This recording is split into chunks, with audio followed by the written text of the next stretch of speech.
हाय, मैं राकेश अपने YouTube channel gear up competition में स्वागत करता हूँ। यह क्लास उन सभी स्टूडेंट के लिए काफी हेल्पफुल होगा जो बिहार बोर्ड या सीबीएसई के 10th के एग्जाम देने वाले हैं। साथ ही कंपटीशन के स्टूडेंट के लिए भी यह काफी हेल्पफुल रहेगा। इस वीडियो में बेसिक फार्मूला डिस्कस किया जाएगा और साथ ही कुछ कॉन्सेप्ट के बारे में चर्चा किया जाएगा। यह एमसीक्यू पर आधारित वीडियो होगा जो त्रिकोणमिति का चैप्टर रहेगा। ठीक, तो चलते हैं, आज हम कुछ फार्मूला और कुछ कॉन्सेप्ट को डिस्कस करते हैं। तो सबसे पहले देखते हैं,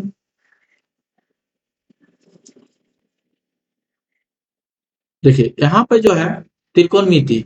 त्रिकोणमिति क्या होता है? वैसे त्रिभुज के बारे में बात किया जाता है जो समकोण त्रिभुज हो। वैसे त्रिभुज के बारे में बात किया जाता है जो समकोण त्रिभुज हो। एक कोण यहाँ कितना डिग्री का हो जाएगा? 90 डिग्री का हो जाएगा। और 90 डिग्री के सामने वाले साइड को हम क्या कहते हैं? कर्ण कहते हैं, जिसको हम इंग्लिश में हाइपोटेनस कहेंगे, एस से सिंबल करते हैं। ठीक, और अगर हम यहाँ पर थीटा लेते हैं, अन्य दो कोण जो होगा वह 90 डिग्री सम हो जाएगा। ये दो अन्य कोण का जो सम होगा वह क्या होगा? 90 डिग्री। अगर एक थीटा है तो अगला क्या हो जाएगा? 90 माइनस थीटा हो जाएगा। ठीक, अब देखिए यहाँ पे 90 डिग्री के सामने ये कर्ण हो जाएगा, और ये अगर थीटा के रिस्पेक्ट में बात करें तो यह आपका क्या हो जाएगा? लंब हो जाएगा, जिसको हम परपेंडिकुलर कहते हैं। और जो बच गया, जो एंगल बनाने वाली साइड होती है, एंगल बनाने वाली साइड होती है, उसको हम कहते हैं आधार, यानी ये आपका क्या हो जाएगा? बेस हो जाएगा। ठीक, तो कर्ण का जो फॉर्मूला होता है वह कर्ण स्क्वायर बराबर होता है लंब स्क्वायर प्लस क्या होता है? आधार स्क्वायर। लंब स्क्वायर प्लस क्या हो जाता है? यह आधार स्क्वायर हो जाता है। यहाँ से हम तीन फॉर्मूला निकाल सकते हैं। लंब स्क्वायर बराबर क्या हो जाएगा? कर्ण स्क्वायर और माइनस क्या हो जाएगा? बेस स्क्वायर हो जाएगा। ठीक, और तीसरा हो जाएगा बेस स्क्वायर बराबर कर्ण स्क्वायर और माइनस क्या हो जाएगा? परपेंडिकुलर स्क्वायर हो जाएगा। ये तीन फार्मूला आप जानकारी रखिएगा। इसमें आपको कभी लंब और आधार देकर कर्ण पूछ लिया जाता है, कर्ण देकर और लंब देकर आधार पूछ लिया जाएगा, तो यह आपको मदद करेगा। ठीक, तो इसी पर कुछ बेसिक कॉन्सेप्ट देखते हैं। पहला कॉन्सेप्ट ये देखते हैं, जो अगर यहाँ पे देखिए, अगर हम बोले यह पी स्क्वायर माइनस 1 है और इसके बारे में बोला जाए यह 2p है, तो बताइए यह क्या हो जाएगा? यह पी स्क्वायर माइनस 1 है और यह आपका 2p है, तो यह आपका आ जाएगा पी स्क्वायर प्लस 1 हो जाएगा। ठीक, इसको आप इस फॉर्मूला के तहत, इस फॉर्मूला के जरिए आप यह निकाल सकते हैं। ठीक है, एक ये आपका फॉर्मेशन हो गया। अगर हम p का मान यहाँ कोई भी चीज लेंगे, p का मान सपोज कीजिए 1 लेते हैं। ठीक है, p का मान सपोज कीजिए 1 लेते हैं, तो यह आपका, या फिर 2 ले लेते हैं, p का मान क्या ले लेते हैं? 2 ले लेते हैं, तो यह 2 को 2 से गुना करेंगे तो क्या आएगा? 4। p का मान क्या ले रहे हैं? हम 2 ले रहे हैं। ठीक है, 2 को 2 से गुना करेंगे 4। अब p का मान यहाँ 2 लेंगे तो 2 का स्क्वायर और माइनस 1, यह क्या हो जाएगा? 3। और यहाँ p का स्क्वायर यानी 2 का स्क्वायर 4 और 1 कितना हो जाएगा? 5। तो एक ट्रिपलेट बन गया 3 4 5 का, यानी 3 का स्क्वायर प्लस 4 के स्क्वायर बराबर क्या हो जाएगा? 5 का स्क्वायर हो जाएगा। ठीक, एक दूसरा देख लेते हैं, एक दूसरा ट्रायंगल लेते हैं और इसमें इसका फॉर्मेशन देखने की कोशिश करते हैं। ठीक, इसका फॉर्मेशन देखिए क्या होता है। अगर हम यहाँ 2xy ले लिए, ठीक, यहाँ 2xy ले लिए और इसको x square minus y square ले लिए, तो ये आपका बनेगा एक्स स्क्वायर और प्लस क्या बन जाएगा? यह वाई स्क्वायर बन जाएगा। एक्स स्क्वायर और प्लस क्या बन जाएगा? वाई स्क्वायर बन जाएगा। ठीक है, अब यहाँ एक्स और वाई का मान अगर आप 2 3 4 5 कुछ भी अलग अलग ले सकते हैं। ठीक है, तो यह एक ट्रिपलेट बनाएगा, x square plus y square का होल स्क्वायर, जो क्या हो जाएगा? 2xy का whole square plus x square minus y square के होल स्क्वायर के बराबर हो गए हैं। जैसे हम लिखने की कोशिश करें, यहाँ पर यह हो जाएगा x square plus y square का यह होल स्क्वायर बराबर हो जाएगा x square minus y square का होल स्क्वायर प्लस 2xy का ये होल स्क्वायर के क्या हो जाएंगे? बराबर हो जाएंगे। ठीक है, ये कर्ण हो गया, कर्ण का स्क्वायर बराबर क्या होगा? लंब का स्क्वायर प्लस आधार का स्क्वायर। ठीक है, लंब और आधार यानी परपेंडिकुलर और बेस आपस में क्या होगा? इंटरचेंज हो सकता है। आपस में यह इंटरचेंज हो सकता है, ठीक है। वो डिपेंड करेगा आपके एंगल पे, ठीक है। वह डिपेंड करेगा आपके एंगल पे। अगर ये एंगल थीटा के रिस्पेक्ट में बात किया जाए तो यह आपका परपेंडिकुलर हो जाएगा, ठीक है। अगर ये 90 माइनस थीटा के रिस्पेक्ट में बात किया जाए तब बताइए ये मेरा बेस बन जाएगा, 2xy क्या बन जाएगा, बेस बन जाएगा, ठीक है। तो इतना बात आपको समझ में आ गया होगा, ठीक। तो इस तरह हम आगे कुछ और बेसिक फार्मूला पे चलते हैं। जैसे देखिए त्रिकोणमिति से जुड़ा हुआ कुछ बेसिक फार्मूला, जैसे हम इसको इसके बारे में बोल दिए एंगल या त्रिभुज एबीसी है, जहां पर बी क्या बोला गया है, 90 डिग्री है। बी क्या बोला गया है, 90 डिग्री है, ठीक। तो बताइए अगर ये बी 90 डिग्री है, अगर हम सी को थीटा बोल दिए, सी को क्या बोल दिए, थीटा, तो बताइए ए कितना डिग्री का होगा, ए कितना डिग्री का होगा। तो आप जानते हैं किसी भी त्रिभुज के तीनों कोणों का योग, किसी भी त्रिभुज के तीनों कोणों का जो योग होता है वो कितना डिग्री होता है, 180 डिग्री होता है। जिसमें एक कोण बोला गया है, जिसमें एक कोण आपको दे रखा है 90 डिग्री। तो बाकी जो अन्य दो कोण होंगे, वह अन्य दो दो कोण जो होगा वह कितना डिग्री का होगा, 90 डिग्री का, ठीक है। तो अगर एक कोण थीटा है तो अगला कोण क्या हो जाएगा, 90 अब माइनस क्या हो जाएगा, थीटा हो जाएगा। 90 माइनस क्या हो जाएगा, थीटा हो जाएगा, ठीक। अगर हम थीटा के रिस्पेक्ट में बात करें तो ए बी को हम क्या बोलेंगे, परपेंडिकुलर, और बीसी को हम क्या बोलेंगे, बेस, और एसी को क्या बोलेंगे, हाइपोटेनस, ठीक। तो अभी हम यहाँ परपेंडिकुलर, बेस या हाइपोटेनस नहीं लिखते हैं, यह एंगल पूरे भुजा ही लिख दिया करेंगे। अगर पूरे भुजा का नाम लिखना होगा तो हम शीर्ष या वर्टेक्स ए बी को ज्वाइंट करने वाला यह ए बी लिखेंगे, फिर बीसी लिखेंगे और एसी लिखेंगे, इस तरह। अभी हम थीटा के रिस्पेक्ट में बात कर रहे हैं, ठीक। थीटा के रिस्पेक्ट में बात किया जाए तो साइन थीटा, साइन थीटा बराबर क्या होगा, साइन थीटा, अगर थीटा के रिस्पेक्ट में बात किया जाए तो कहिएगा ये हो जाएगा ए बी और बटे क्या हो जाएगा, ए सी, यानी परपेंडिकुलर अपॉन क्या हो जाएगा, हाइपोटेनस। अगला कॉस थीटा की बात किया जाए तो कॉस थीटा बराबर क्या हो जाएगा, कहिएगा बेस अपॉन क्या होगा, हाइपोटेनस। तो बेस आपका क्या है, बीसी, हाइपोटेनस आपका क्या है, एसी। फिर उसके बाद हम टेन थीटा की बात करें तो टेन थीटा बराबर अगर हम देखें तो टेन थीटा यह परपेंडिकुलर ए बी हो जाएगा थीटा के रिस्पेक्ट में। तो बताइए ए बी और क्या हो जाएगा, अपॉन बी सी, ठीक। अगर हम यहाँ पे कॉसेक थीटा की बात करें तो कॉसेक थीटा की बात किया जाए तो कॉसेक थीटा क्या होता है, हाइपोटेनस, हाइपोटेनस अपॉन क्या हो जाता है, परपेंडिकुलर। हाइपोटेनस आपका क्या है, ए सी, और परपेंडिकुलर क्या है, ए बी, ठीक। अगर कॉसेक थीटा की बात किया, सॉरी कॉसेक कहते हैं सेक, सेक थीटा की बात किया जाए तो सेक थीटा क्या होता है, हाइपोटेनस अपॉन बेस थीटा के रिस्पेक्ट में, ठीक। तो ए सी अपॉन क्या हो जाएगा, बी सी। और कॉट थीटा की बात किया जाए तो कॉट थीटा आप ध्यान से देखिएगा तो यह होता है बेस अपॉन परपेंडिकुलर। तो बेस आपका क्या है, बी सी, और परपेंडिकुलर क्या है आपका ए बी, ठीक। अब यहाँ पे देखिए अगर यही चीज को अगर हम 90 माइनस थीटा के रिस्पेक्ट में देखें, अगर हम 90 माइनस थीटा के रिस्पेक्ट में देखें तो 90 माइनस थीटा के रिस्पेक्ट में देखेंगे तो ये 90 माइनस थीटा जो एंगल है, ठीक, इसके रिस्पेक्ट में देखेंगे तो परपेंडिकुलर क्या बन जाएगा, बीसी। अब हमें यहाँ पे कलर थोड़ा चेंज कर लेते हैं, ठीक।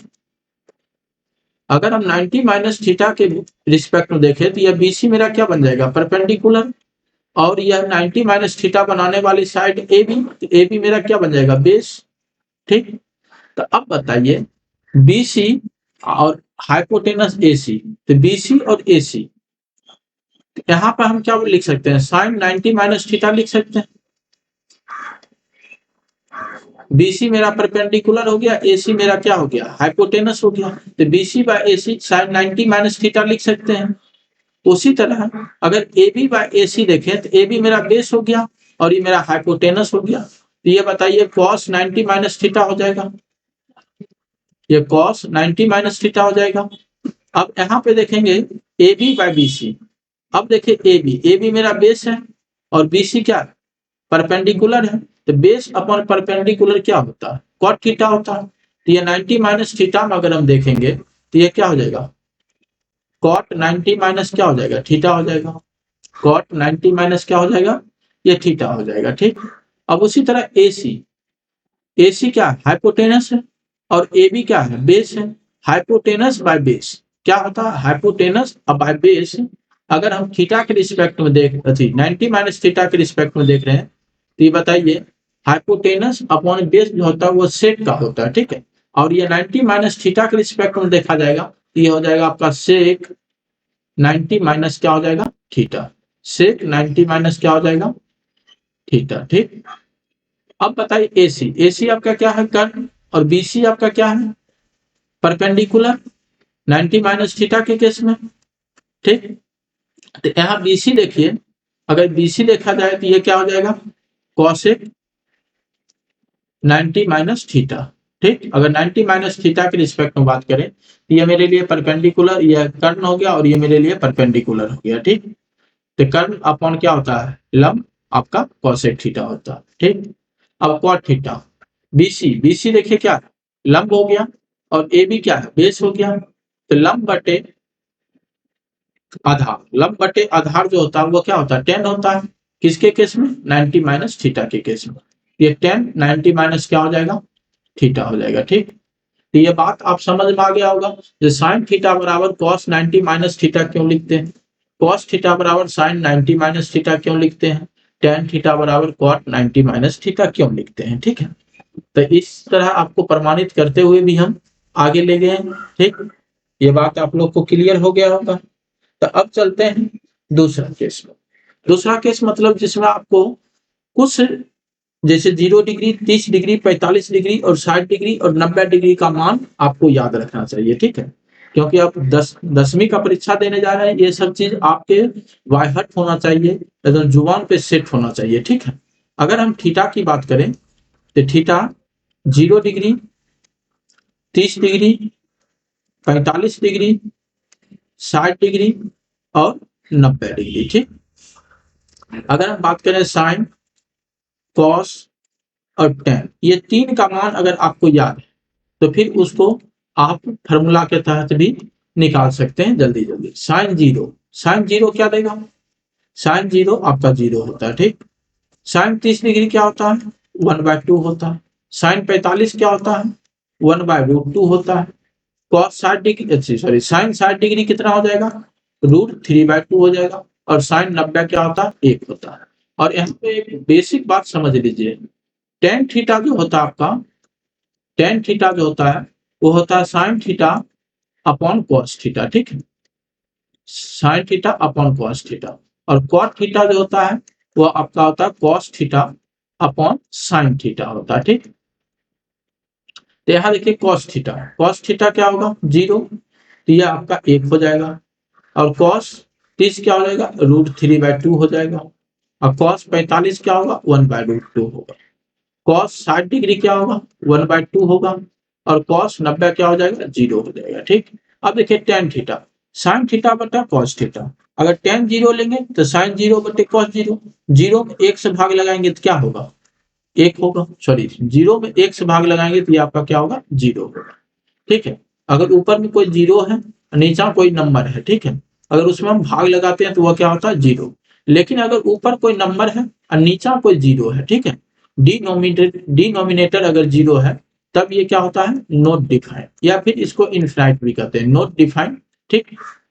तो अब बताइए साइन 30 डिग्री और कॉस 30 डिग्री, अगर टेन 30 डिग्री लेते हैं तो टेन 30 डिग्री क्या होगा, साइन 30 अपॉन कॉस 30, ठीक है। यहाँ पे देखिए थीटा सेम है, थीटा आपका क्या है, एंगल सेम है, ठीक। तो बताइए 1/2 और √3/2, 2 और 2 कैंसिल हो जाएगा तो ये क्या आएगा, 1/√3 हो जाएगा। टेन 45 तो साइन 45 अपॉन कॉस 45 क्या होगा, 1/√2, 1/√2 कैंसिल हो जाएगा तो क्या बचेगा, 1 बचेगा। इसी तरह यहाँ 2 और 2 कैंसिल हो जाएगा तो ये क्या आएगा, √3। 1 में अगर 0 से डिवाइड करेंगे तो ये क्या आ जाएगा, नॉट डिफाइन हो जाएगा, ठीक। इसमें देखिए आपको याद रखने वाले बात कौन को है, इसमें आप याद रखने के लिए डायरेक्ट आपसे क्वेश्चन पूछा जाता है, साइन थीटा और कॉस थीटा किस एंगल पे आपस में बराबर होते हैं। तो आप ध्यान दे दीजिएगा, तो साइन और कॉस 45 डिग्री पे आपस में क्या होते हैं, बराबर होते हैं। साइन कॉस 45 डिग्री पे आपस में क्या होते हैं, बराबर होते हैं। दूसरा बात आप ध्यान रखने वाला बात यह है, जो साइन का मान जो है जैसे जैसे एंगल बढ़ रहा है, ठीक है, एंगल इंक्रीज कर रहा है तो इसका वैल्यू भी क्या हो रहा है, इंक्रीज हो रहा है, ठीक है। लेकिन कॉस इसका जस्ट अपोजिट है, एंगल इंक्रीज कर रहा है तो वैल्यू क्या हो रहा है, डिक्रीज हो रहा है। एंगल देखिए 0 से 90 पे पहुंच गया तो इसका वैल्यू देखिए 1 से कहां पहुंच गया, 0 पे पहुंच गया, यानी ये डिक्रीज करता है, ठीक है। तो क्वेश्चन आपसे पूछा जाता है, साइन का अगर एंगल इंक्रीज करेगा तो क्या इसका वैल्यू डिक्रीज होगा, इंक्रीज होगा, या कोई परिवर्तन नहीं होगा, या नन ऑफ दिस दे देगा, तो उसका इंक्रीज होगा, ठीक है। अगर कॉस का एंगल अगर इंक्रीज करता है तो उसका वैल्यू क्या होगा, डिक्रीज करेगा, ठीक, उसका वैल्यू क्या हो जाएगा, डिक्रीज करेगा। टेन के केस में भी देखिए क्या हो रहा है, इंक्रीज हो रहा है, ठीक है, इंक्रीज हो रहा है, एंगल जैसे जैसे इंक्रीज कर रहा है उसका वैल्यू भी क्या हो रहा है, इंक्रीज हो रहा है, ठीक। तो इतना बात आप जान गए, साइन कॉस और टेन इतना याद रखिएगा, आगे हम बताते चलेंगे जहां भी जितना भी जरूरत पड़ेगा उस सब चीज को, ठीक। अब चलते हैं अगर आगे की ओर, आगे कुछ बेसिक फार्मूला देखते हैं, क्या क्या बन सकता है इससे बेसिक फार्मूला। देखिए सबसे बेसिक फार्मूला जो होता है वह आपका होता है sine theta into cosec theta. Sine theta into cosec theta क्या होता है, एक होता है।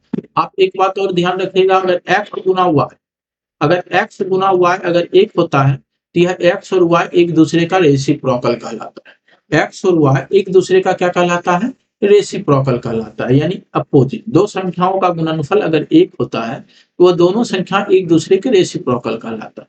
यहीं से हम लिख सकते हैं साइन थीटा बराबर क्या लिख सकते हैं, 1 बाय कॉसेक थीटा, और कॉसेक थीटा बराबर हम क्या लिख सकते हैं, 1 बाय साइन थीटा, ठीक। यह एक पोर्शन हो गया। अब दूसरा पोर्शन होता है cos theta into sec theta. Cos theta into sec theta बराबर क्या होता है, एक। ये दोनों एक दूसरे का क्या है, रेसिप्रोकल है। अगर कॉस थीटा बराबर बोले तो ये क्या हो जाएगा, 1 बाय सेक थीटा, और सेक थीटा बराबर अगर हम लिखे तो क्या लिखेंगे, 1 बाय कॉस थीटा, ठीक। और तीसरा हो जाता है tan theta into cot theta. Tan theta into क्या होता है, कॉट थीटा बराबर एक। तो इसको हम क्या लिख सकते हैं, टेन थीटा बराबर लिख सकते हैं 1 बाय कॉट थीटा, और कॉट थीटा बराबर आप क्या लिख सकते हैं, 1 बाय टेन थीटा, ठीक। इतना बात आप इसमें याद रखिएगा, ठीक। इसकी जरूरत पड़ेगा क्वेश्चन सॉल्व करते वक्त, ठीक। इसके अलावा तीन आइडेंटिटीज आप ध्यान रखिएगा। पहला आइडेंटिटीज होता है sine square theta plus cos square theta बराबर क्या होता है, एक होता है। Sine square theta plus cos square theta बराबर क्या होता है, एक होता है। या फिर हम बोले तो साइन स्क्वायर थीटा बराबर 1 माइनस कॉस स्क्वायर थीटा, या फिर हम इसको दूसरे तरीका से बोल सकते हैं कॉस स्क्वायर थीटा बराबर 1 माइनस साइन स्क्वायर थीटा, ठीक। दूसरा आइडेंटिटी ये होता है sec square theta minus tan square theta बराबर क्या होता है, एक।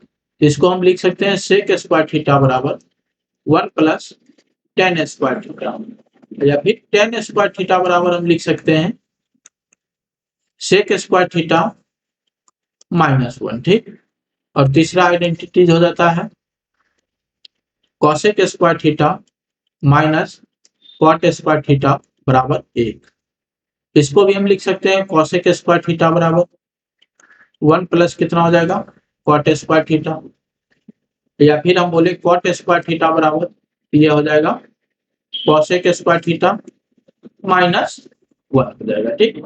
कॉसेक स्क्वायर थीटा माइनस क्या हो जाएगा, 1 हो जाएगा, ठीक। इतना बात आप एकदम बाय हार्ट रखिएगा और इसको याद रखिएगा, ठीक। अब चलते हैं अगला। अब देखिए कुछ कॉन्सेप्ट को समझना जरूरी हो जाता है, ठीक है। जैसे बोले इसमें, जैसे आप पहला कॉन्सेप्ट अगर देखें तो पहला कॉन्सेप्ट ये कहता है, जो आप लोग को काफी मदद करेगा क्वेश्चन को सॉल्व करने में बहुत कम समय में, ठीक है। मात्र 5 से 10 सेकंड लगेगा, क्वेश्चन सॉल्व हो जाएगा, ठीक है। जैसे अगर हम कॉन्सेप्ट ये बोले, अगर दो किसी भी समकोण त्रिभुज है, ठीक है, राइट एंगल ट्रायंगल है, ठीक। जैसे हम यहाँ राइट एंगल ट्रायंगल ले लिए, ठीक, यह ए हो गया, यह बी हो गया और यह सी हो गया। एक एंगल तो आप जानते हैं फिक्स होता है 90, ठीक, और इसको ए और ये क्या है, बी है, ठीक है। अब इस एंगल को अगर हम बोल दें यह आपका अल्फा है और इसको हम बोल दें बीटा है, ठीक है। यह अल्फा है और एक क्या है, बीटा है। तो अगर हम ये एक एंगल फिक्स है 90 डिग्री और दो एंगल का जो सम होगा वो कितना डिग्री होगा, 90 डिग्री। हम condition they they if alpha plus beta, alpha plus beta बराबर कितना, 90 डिग्री। अल्फा प्लस बीटा बराबर क्या बोल दिए हम लोग, 90 डिग्री। तो बताइए साइन अल्फा, साइन अल्फा, ठीक है, बराबर क्या होगा, साइन अल्फा बराबर क्या होगा, ठीक। या हम जैसे एक एग्जांपल से आपको बताते हैं, जैसे ये लिखते हैं ना, तो sine 20 degree upon cos 70 degree, ठीक।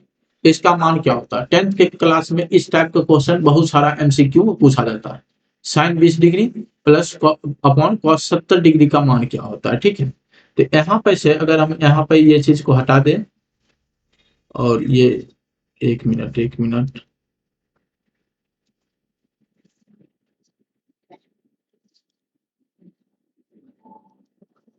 जैसे साइन अल्फा हो गया, अब दो एंगल का जो सम है 90 डिग्री, ठीक है।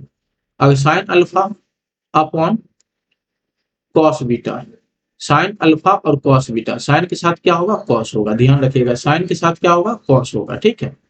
या फिर हम दूसरा बोलने की कोशिश करें, या फिर यहाँ से हटा देते हैं ये चीज, sine alpha upon cos beta, या ये दोनों का जो सम है वो कितना है, 90 डिग्री। इसका मान ऑलवेज क्या होगा, 1 होगा, ठीक है।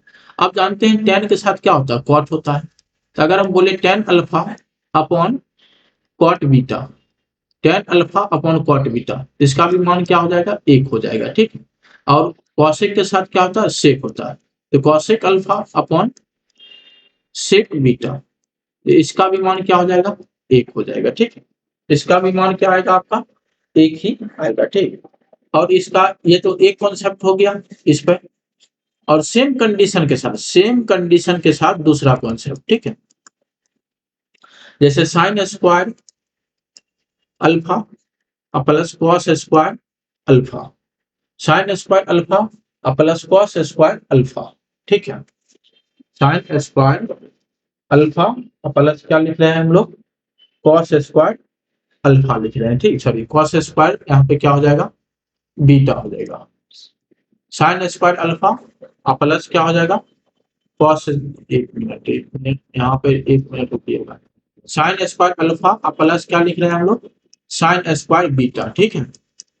दोनों एंगल का जो सम है 90 डिग्री है, ठीक है। Sign square alpha plus sine square क्या लिख रहे हैं, बीटा। अब यहाँ देखिए दोनों एंगल का क्या है, सम 90 डिग्री है। तो इसका भी मान क्या आएगा, आपका 1 आएगा। इसका भी मान क्या आ जाएगा, 1 आ जाएगा। और तीसरा हो जाता है आपका cos square alpha plus cos square beta, cos square alpha plus cos square beta. ये देखिए दोनों एंगल का सम कितना डिग्री दिया हुआ है, 90 डिग्री। तो इसका भी मान क्या होता है, 1 होता है, ठीक। तो आशा है आप लोग यह वीडियो अच्छा समझ पाए होंगे। एकदम बेसिक बात बताए हैं, इसमें कोई नया बात नहीं बताया है, बस यहाँ पे थोड़ा बहुत देख सकते हैं जो 10th क्लास के अकॉर्डिंग ये चीजें नहीं बताया जाता है, ठीक, डायरेक्ट नहीं लगाया। लेकिन एमसीक्यू आप अगर सॉल्व करने जा रहे हैं तो एमसीक्यू में आप टाइम बचा सकते हैं। अगर ये सब कॉन्सेप्ट को थोड़ा सा याद रखिएगा और ध्यान रखिएगा तो आप 5 से 10 सेकंड में क्वेश्चन सॉल्व करते जाएंगे। तो अगला वीडियो आपका इसी फार्मूला को अगर आप अच्छा से रिवीजन कर लेते हैं तो अगला वीडियो जो होगा वह आपके इसी कॉन्सेप्ट पे हम 70 से 75 एमसीक्यू करवाएंगे, ठीक है। एमसीक्यू वह सारे अगर एमसीक्यू करके जाते हैं, त्रिकोणमिति का एक भी एमसीक्यू जो आपके ऑब्जेक्टिव बेस्ड क्वेश्चन होगा नहीं छूटेगा, ठीक। अगर आपको यह वीडियो अच्छा लगा है तो आप अपने दोस्तों के बीच में अधिक से अधिक शेयर करें, सब्सक्राइब करें और आपका जो भी सुझाव हो, जो भी आपका राय विचार हो, आप मेरे कमेंट बॉक्स में लिखकर जरूर बताएं। Thank you.